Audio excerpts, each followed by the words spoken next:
This is CBC Vancouver News.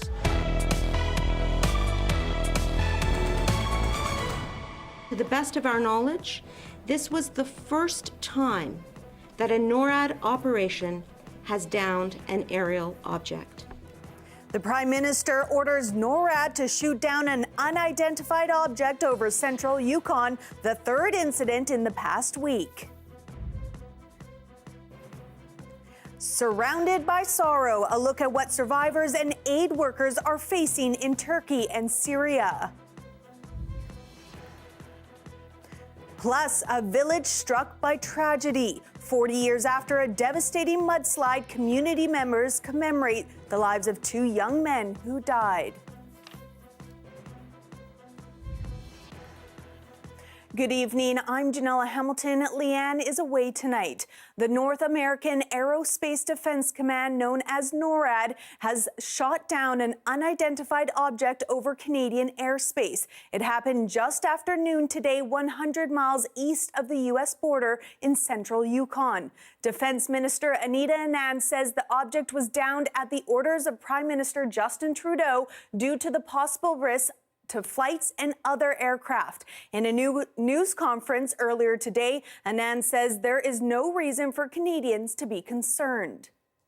To the best of our knowledge, this was the first time that a NORAD operation has downed an aerial object. The object was flying at an altitude of approximately 40,000 feet, had unlawfully entered Canadian airspace, and posed a reasonable threat to the safety of civilian flight. The object was downed approximately 100 miles from the Canada-United States border over Canadian territory in central Yukon. Recovery operations are now underway and will be supported by the Canadian Armed Forces in conjunction with the RCMP. This coordinated operation will allow a further investigation into this object. We have no further details about the object at this time, other than it appears to be a small cylindrical object and smaller than the one that was downed off the coast of North Carolina. While Trudeau describes the object as unidentified, a NORAD spokesperson says the military has determined what it is but would not reveal details. This downing is the third incident over North American skies in the past week. Last Saturday, the U.S. military destroyed what it insists was a Chinese spy balloon. China says it was a weather balloon that was blown off course. 6 days after the devastating earthquake in Turkey and Syria, the number of people killed has surpassed 28,000.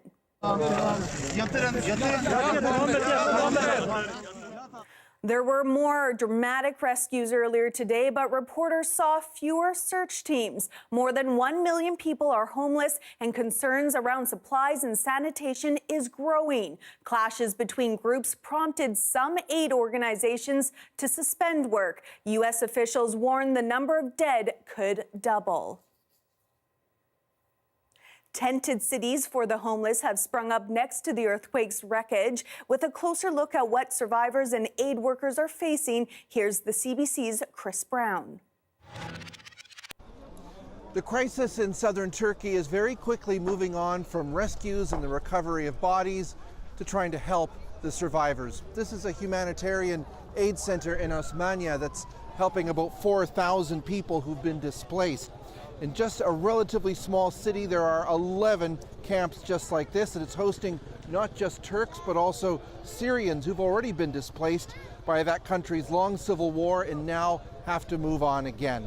Humanitarian agencies have set up tents, there's food, and people's immediate needs are being met. But they're still struggling with losing their homes, their security, and all of their usual routines. And all of that has created deep anxiety, fear, and anger. We've spoken to some psychologists who say they're trying to help, but there's really little they can do except to ensure that people have enough food and they can stay warm at night.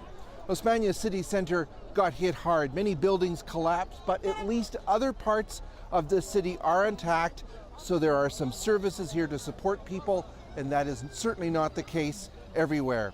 Not far from the humanitarian center, we visited a cemetery where the very sad job of burying victims has accelerated. There's a pile of coffins that brought the bodies stacked just outside, and there's almost an assembly line of people washing the bodies before they're buried. We kept a respectful distance, but there's an entire new area of that cemetery on a hill that's filled with freshly dug graves. An enormous exodus from the earthquake zone is beginning, and the expectation is that many here will end up having to stay with friends or family in other cities before figuring out what they do next. Chris Brown, CBC News in Osmania. 40 years after a devastating mudslide killed 2 young men, the community of Lions Bay is commemorating the tragedy. Our Sohrab Sandhu was there and spoke to some who say they still have vivid memories of that day. John Dudley reflects on what he calls one of the most traumatic days of his life. 40 years ago, on February 11, 1983, Dudley was one of the first emergency responders at the scene of a deadly mudslide that tore through the village of Lions Bay. And then suddenly in front of us we saw, looked like a train going across the road in front of us. It was one great debris sort of mass with sort of logs and huge rocks that were probably about 30 feet high and maybe 100 yards long. Several homes were destroyed in the torrent of debris. 18-year-old Tom Wade and 19-year-old David Wade were killed while sleeping in a trailer outside their home. I've had nightmares about that for years. Decades later, Dudley and others are gathering at David and Tom Wade Memorial Park, where the Wade's home once stood. Among those in attendance, Patricia O'Neill Wade, the mother of the 2 young men who died. She says establishing the park and holding annual anniversary memorials reaffirms her faith in her community. I feel so proud that these people, after all these years, who have done so much for those of us who survived the slide in particular, and they're still doing. You know, they have hearts of generosity beyond description. Former Mayor of Lions Bay, Brenda Broughton, says it's not only important to commemorate the lives lost, but also understand the history of what happened. It's history that built love, kindness, cooperation, caring, and indentured our volunteer spirit. Following the slide, the Ministry of Highways agreed to build catchment basins at 4 creeks, including Alberta Creek, where the mudslide occurred. That was when they put catchment basins in along the highway, and also replaced all the old trestle bridges that went across with concrete bridges, and we've not had a problem since then. Vital changes to ensure a tragedy like this never happens again. Sohrab Sandhu, CBC News, Lions Bay. Salt Spring RCMP is asking for the public's help locating 39-year-old Jimmy Pishka. Pishka is the subject of a warrant related to several child pornography offenses out of Quebec. He pled guilty to the charges and failed to recently appear in court. Pishka was last seen on Salt Spring Island on the evening of February 10th. Officers say if you do see him, do not approach and call police immediately. A man living in BC's East Kootenay region has been fined more than $15,000 and banned from hunting for 10 years after he shot and killed 2 bears in his backyard. On Friday, the BC Conservation Officer Service says Dax McHarg pleaded guilty to killing a female and her cub out of season. The COS says the incident happened in Elkford in 2021 when the bears were accessing unsecured free-range chickens. According to the agency, McHarg removed the bears' heads and paws and buried their carcasses on his property. The COS says there was no electric fencing on the property to protect the chickens from the bears, adding all efforts should be made to protect both life, livestock, and wildlife.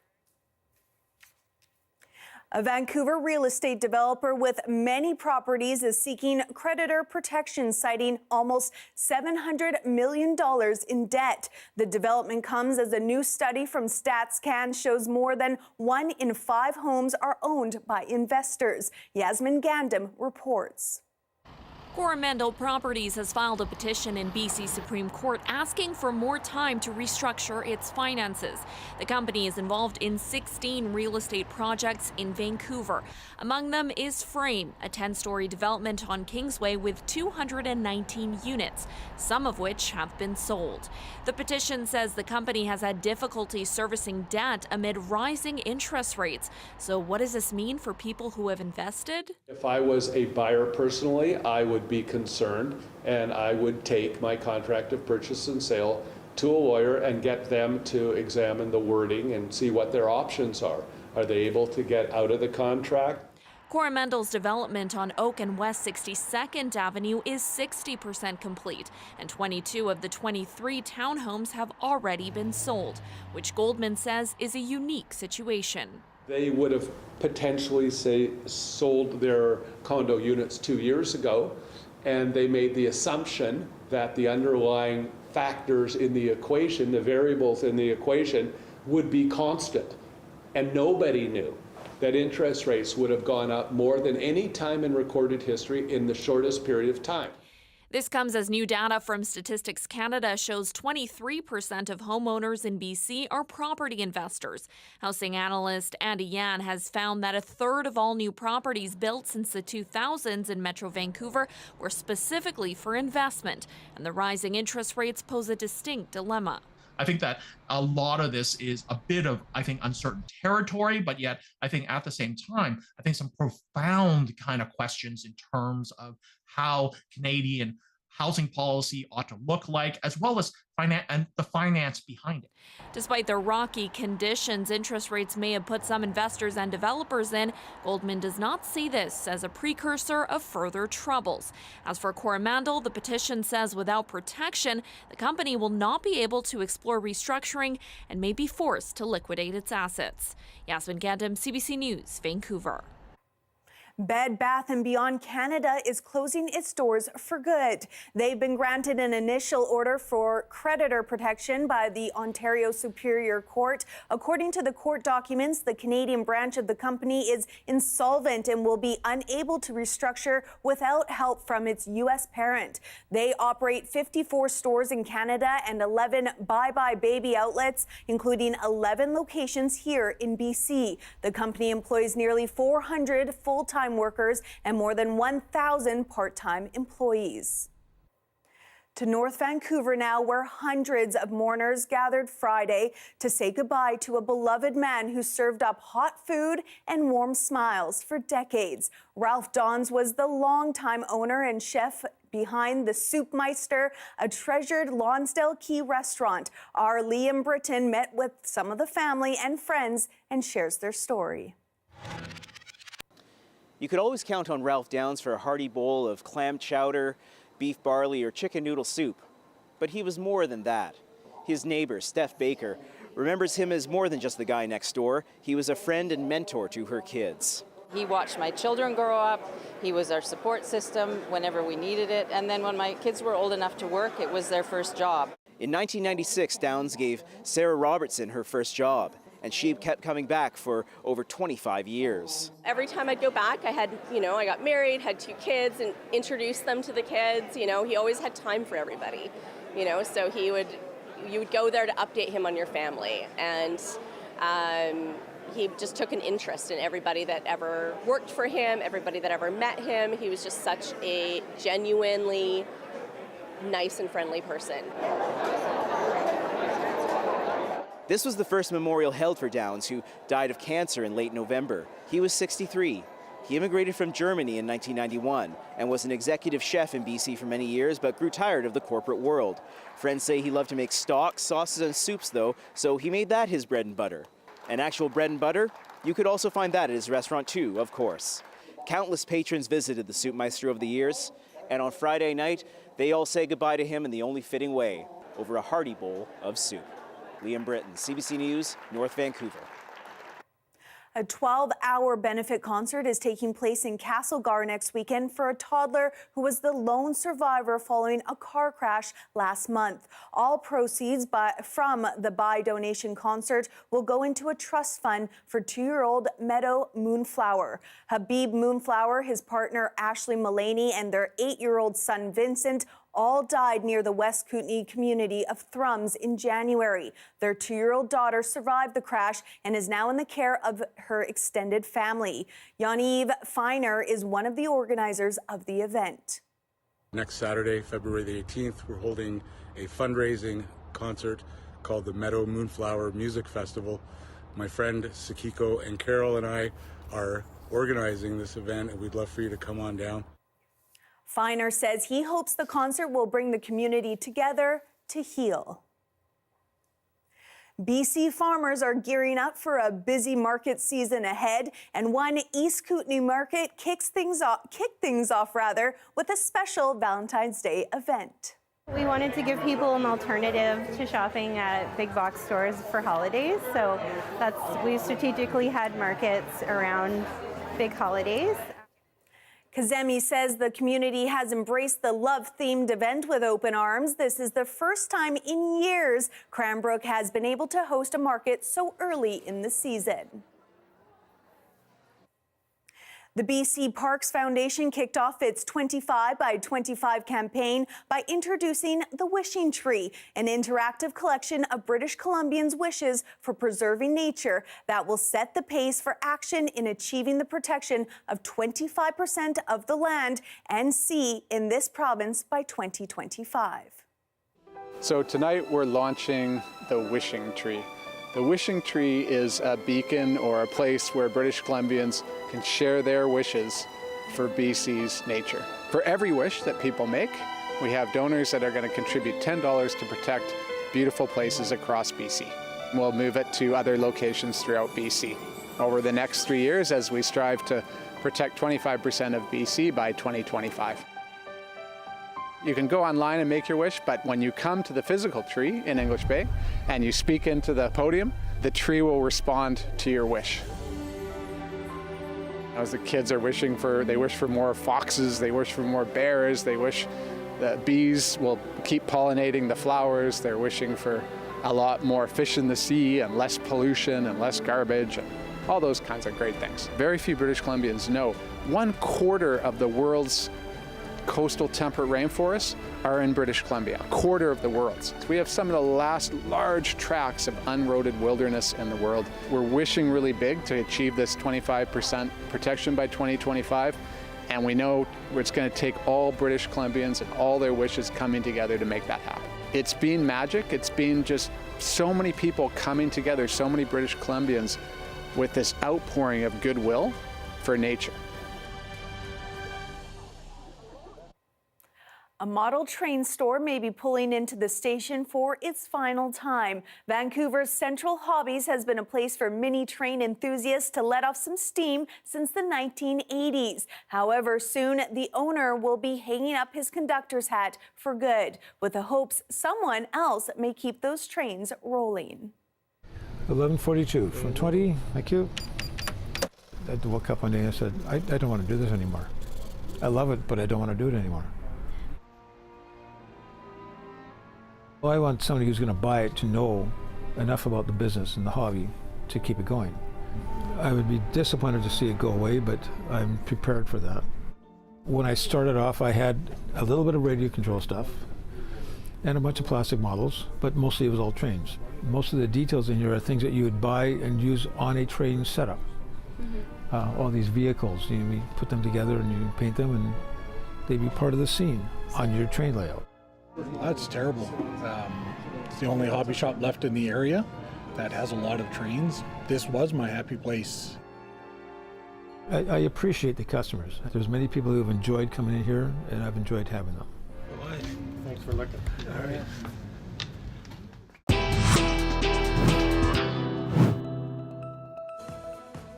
An announcement after publication of a news story alleging an affair. Toronto Mayor John Tory announced his resignation in a dramatic news conference last night, and we'll have that story for you coming up next.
In a dramatic news conference last night, Toronto Mayor John Tory announced his resignation. It came swiftly after publication of a news story alleging an affair, and it heard Tory admit that allegations were true. During the pandemic, I developed a relationship with an employee in my office in a way that did not meet the standards to which I hold myself as mayor and as a family man. Tory says he regrets leaving but wanted to repair the damage to his family and feared staying could tarnish the mayor's office. He says he hopes as mayor, until now, he's exerted a positive influence. Here's a look at BC Place, one of the landmarks across the city that is lit up in red today in honor of 211 Day. The annual day of recognition aims to raise awareness about the 211 service that helps connect people with essential supports, from housing and food to financial aid and counseling. The service is available 24 hours a day, 360 days a year. I'll have your full forecast when we return.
Land Back is a CBC original podcast where we uncover land theft in Canada and look at how Indigenous people are taking it all back. Land Back is out now on CBC Listen or wherever you get your podcasts.